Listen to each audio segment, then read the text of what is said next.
Depuis le 6 avril 2016, plusieurs décisions sont prises à l'encontre du peuple et plus précisément à l'encontre de la masse estudiantine par le gouvernement du président Patrice Talon.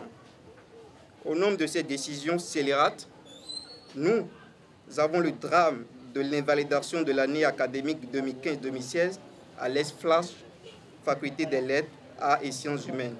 Au titre de l'année académique en cours 2017-2018, le gouvernement a pris une décision pour mettre fin à l'exonération des frais d'inscription dans les facultés classiques. Ainsi, désormais, les étudiants doivent payer 25 000, 50 000 et 75 000 francs CFA respectivement pour la licence, les masters 1 et 2.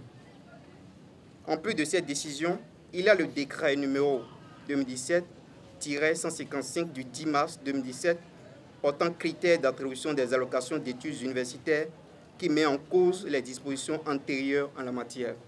Dans l'application forcée de ce décret antisocial du 10 mars 2017, nous avons constaté du désordre et du clientélisme.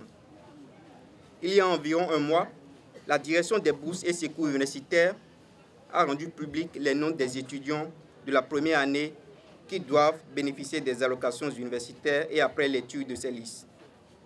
Nous ne pouvons que nous indigner et exiger la justice, car parmi les noms affichés, des étudiants qui ont 10, 12, 13, 14 et 15 et plus comme moyenne, et tout dans la même filière. La preuve, il y a un étudiant en CBG, je donne son nom, Domingo Cédric, qui a 12,70 de moyenne et qui est accepté au détriment d'un étudiant, Idrissou Ali Moudine, qui a 13,12 de moyenne et qui n'est pas accepté. On peut aussi constater à travers les listes affichées des étudiants dont le bac est vieux de 10 ans et d'autres qui ont plus de 21 ans sont acceptés au détriment des étudiants qui ont au plus 21 ans. Ceci en violation de l'article 7 du dit décret qui fixe l'âge d'adoption des allocations à au plus 21 ans et qui fixe l'âge du bac à au plus 2 ans.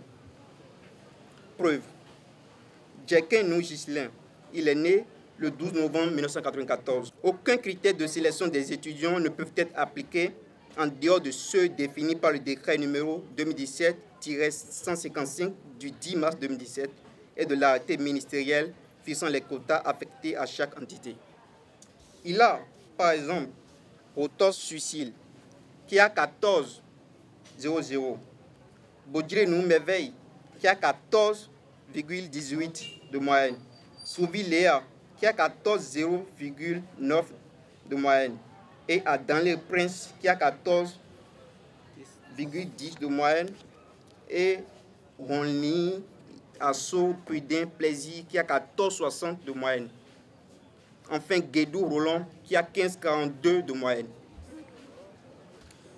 Voilà autant d'irrégularités qui démontrent le caractère antisocial de ce décret et qui nous amène aujourd'hui à rappeler le peuple béninois à témoin. Par conséquent, nos autorités universitaires et gouvernementales seront les seuls responsables des conséquences fâcheuses qu'engendrerait leur politique de sourde oreille face à nos cris de cœur.